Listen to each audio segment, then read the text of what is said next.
the Property Matters live stream at the behest of Hamish McLay of Search Convey. We are joined by our special guest, Silas J. Lees of Wigarang UK, and of course, Steve Day, the man in his own red padded cell. And you may ask why he's there. We will get to that later. But for the moment, I'm going to throw the ball straight over to Hamish, and of course, present him with today's proposition. How safe is the Building Safety Act? Oh, not very. Can I just actually offer our apologies, really? Because we should let you know about this, so I hope there's not too many of you. But if you've come here to listen to what we're speaking about exactly what the Earl of Lytton would have actually himself been speaking about. And we will be getting his contribution. We're confident of that. So keep in touch. But do stay on, though. Do stay on, because apparently today's topic will roll and roll, at least for now, until Steve and his compatriots get their just desserts, as it were. Oh, yes, we'll actually be carrying on. Anyway, that aside, many of you who were actually sort of listening in before will probably remember, or watching, will remember. Actually, both Steve and Silas have been with us before on different sort of subject matter.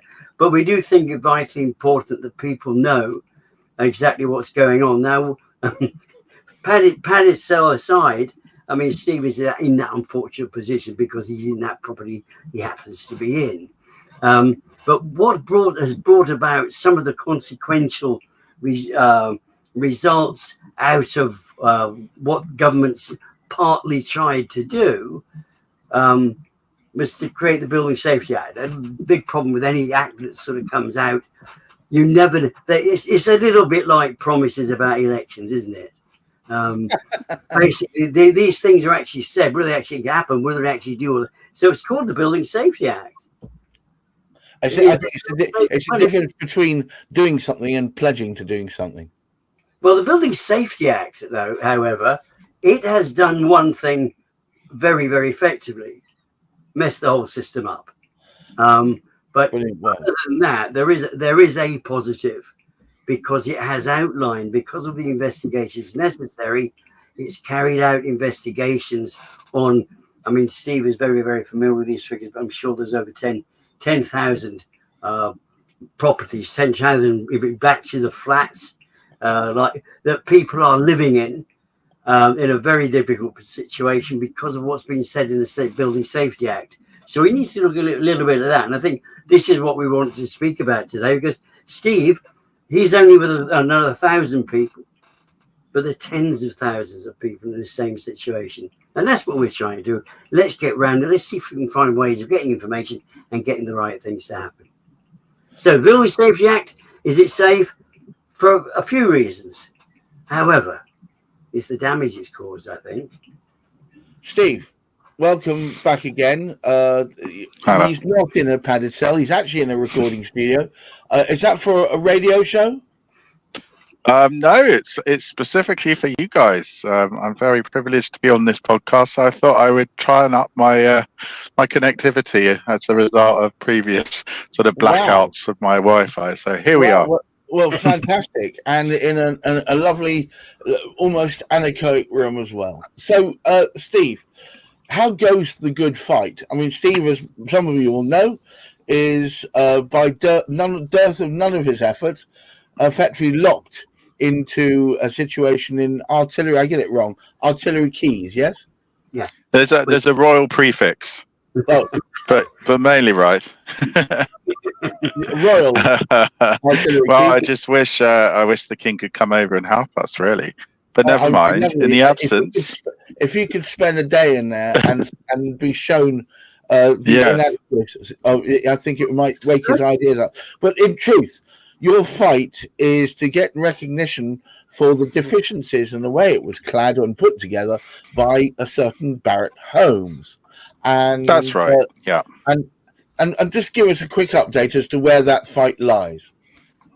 So previously, we established that the builder put our lives at risk for 22 years by installing a flammable cladding with polystyrene that's highly flammable on our buildings without protecting it properly. and it was condemned by the cladding manufacturer. It said they installed it dangerously. Admitted to in writing by Barratt themselves that they'd used the wrong fixings, plastic instead of metal, and also condemned by 2 fire reports. So they didn't do a very good job. So we've established wrongdoing and unlawful installations. So what they want to do now is force us to accept flammable panels and flammable insulation to remain on our building, which condemns us to a B1 EWS rating, which basically means permanently high insurance forever. It's unlikely to the government. The insurers are digging in and saying, well, if you leave flammable material on buildings, then we're going to charge your customers for it. And that just passes the risk on to the homeowner like me. And Barratt's position is, well, it's an insurance industry issue. Good luck. But what they really need to do in our case, as they put our lives at risk for 22 years through unlawful installations, they need to go the extra mile and remove all the flammable cladding so we can get rid of this insurance risk and get us an EWSA1, which means no flammable material remains. At which point your insurance becomes tenable. Yeah. Right, as opposed to impossible. Silas, a very good and warm welcome to you from Property Matters. Thank you, Bradley. What is this is not a standalone issue. This is not just Royal Artillery Quays issue, is it? This is quite widespread. From what I'm understanding, Gareth, that's correct, and it does seem to be intrinsic within the building industry that there are areas where developers have cut corners and have left homeowners with the issue, and it isn't necessarily restricted to just modern house building. For example, there's a lot of cases around cavity wall insulation where people have injected foam into the cavity on the pretense that it would increase the quality and the air tightness and the insulation qualities of the building, and then being left with a problem.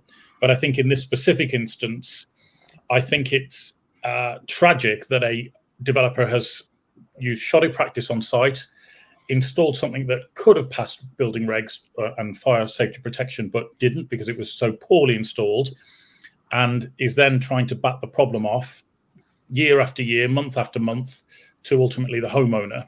And I would say it comes down to 2 things. Well, you either pay the increased premium for the clients of those homes because you're refusing to do something about it, or you remove the cladding and, as you say, put the situation right.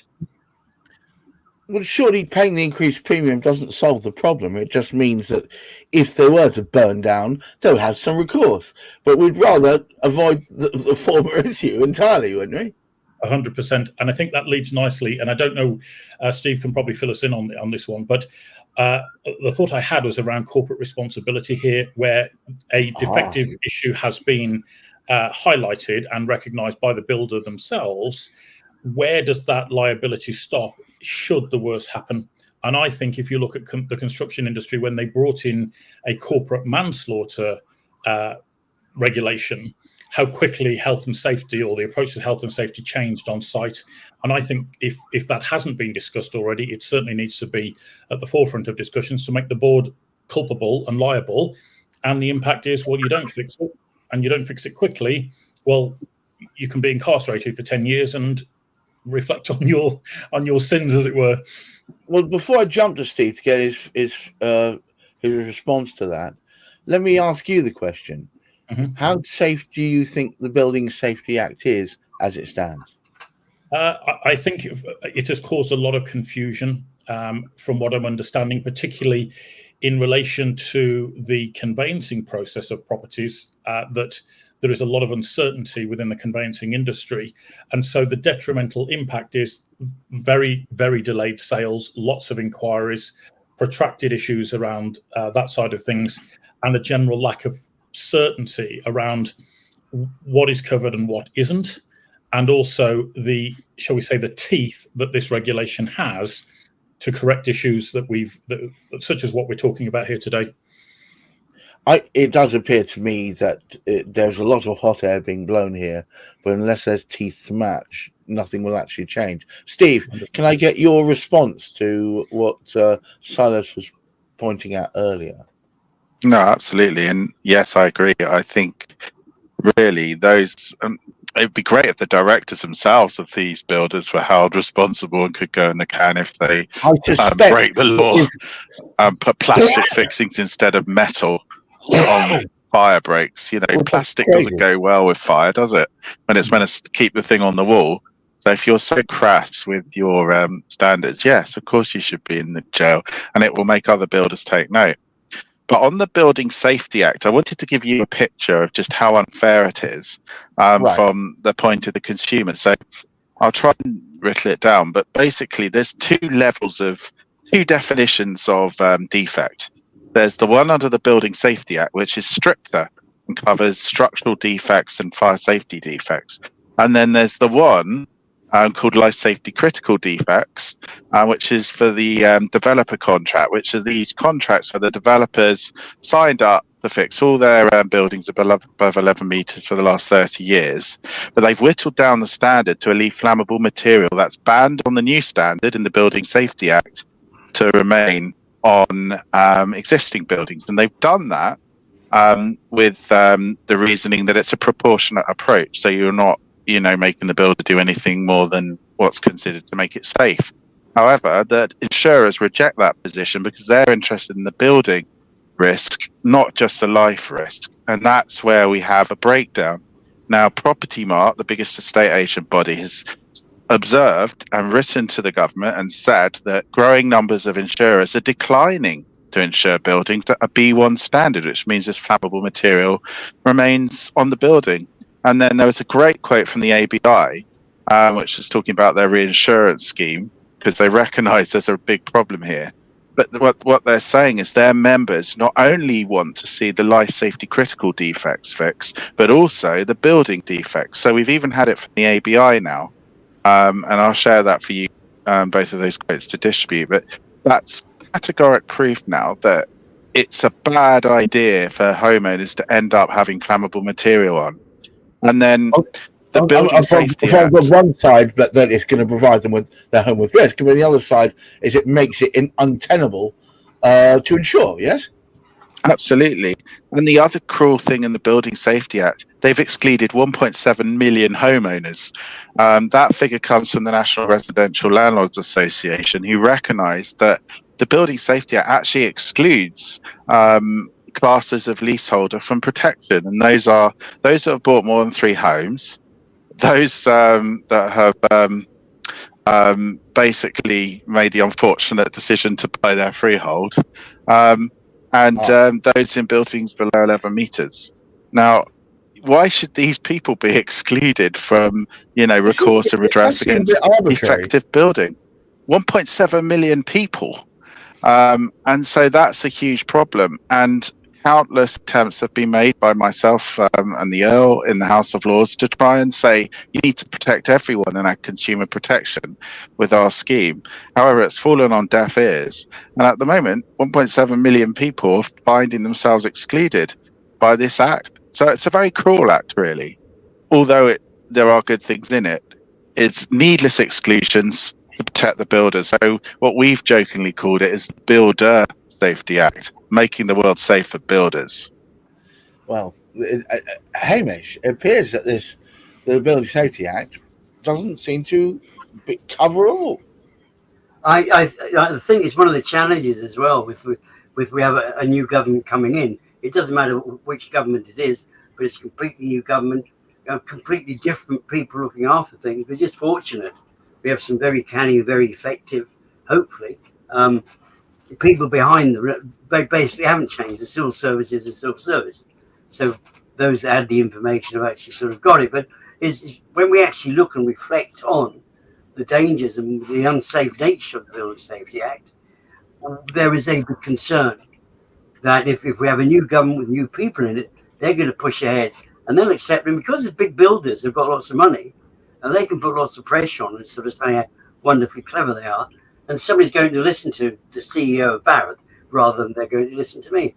What the heck does he know? Well, something deeper than that. But I think we do have this challenge that is getting recognition of the right things.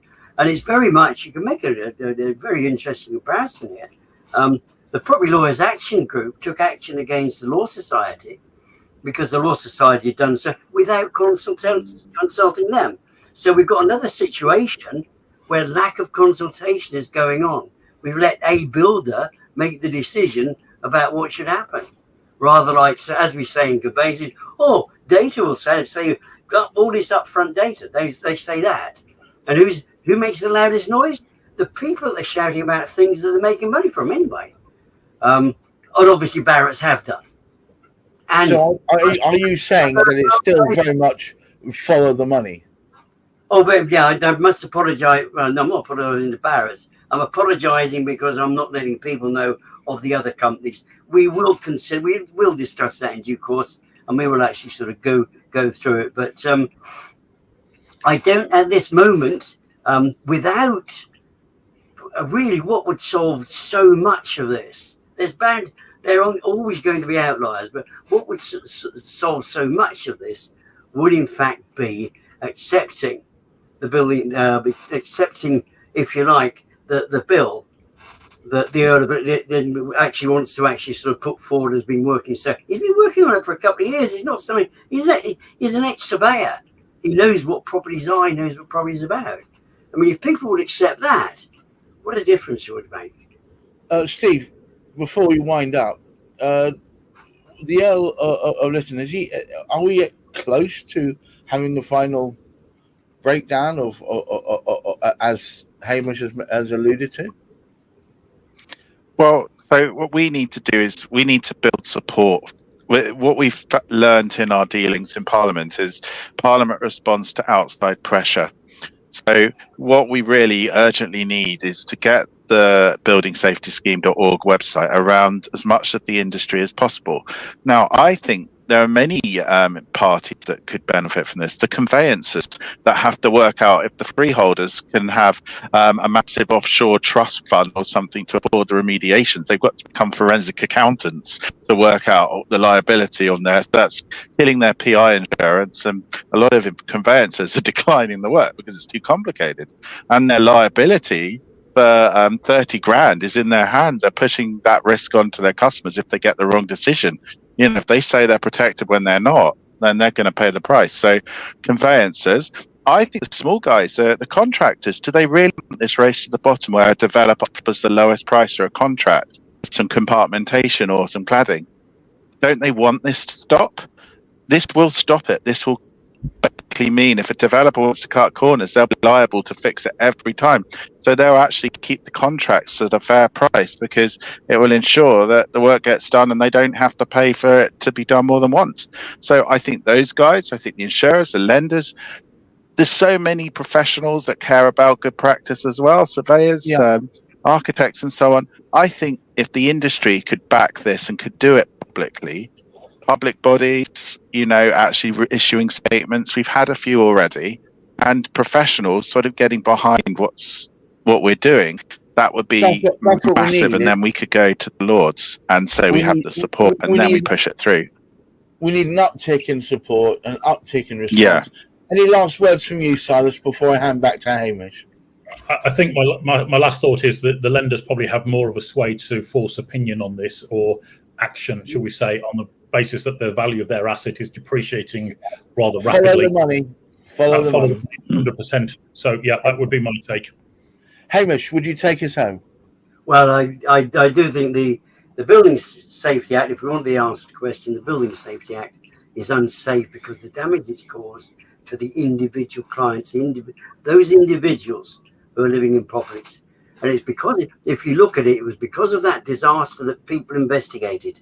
If they hadn't investigated after, well, they might have done because there's bound to be other fires because there's so many properties around with fire risks, aren't there? But I think it's been brought to light by one particular sort of disaster in order to try and prevent the others. Well, and I don't think these builders are quite happy. Well, they say quite happy. Happy is sort of the wrong word, but they are leaving. They are leaving. They know. They absolutely know. And we know because we got the same information as the builders received. Stephen is sort of, is sort of other people living in those particular flats. They've been told what's in it for them. Nout. There's nout. the builder gets away with the insurance. Everybody else makes loads of money out of the whole thing. Yeah. And why? How do they do that? Well, because all the people living there have lost it. They've lost the money. Anyway, enough of that. So that wasn't a very quick answer to a very simple question. Actually, it was. It's unsafe. It remains for me to say thank you very much once again, Hamish McLay of Search and Convey, Silas Jellies of Wigwam UK, and of course Steve Day on his mission to sort this ridiculous cladding nonsense out. It should be said, not just at Artillery Quays, but also all over. I mean, there's general points to be made here. What I would say to anyone watching is this is an ongoing discussion. We will be referring to it quite a lot over the next few weeks. Earl of Lytton will be here to express himself fully. Had matters beyond his control, which has prevented his appearance today, but he will be coming. Thank you one and all for attending. Thank you one and all for watching. Without you, there is no point in us making these presentations. And we will be here, with any luck, 3 o'clock every Friday. Don't forget property quorum at 10 o'clock on Thursdays, and it's a kind of magic on Wednesdays. But until the next time I see all of you, there will be positive response to this. It doesn't need enough pressure. Every dam breaks if you put enough water behind it.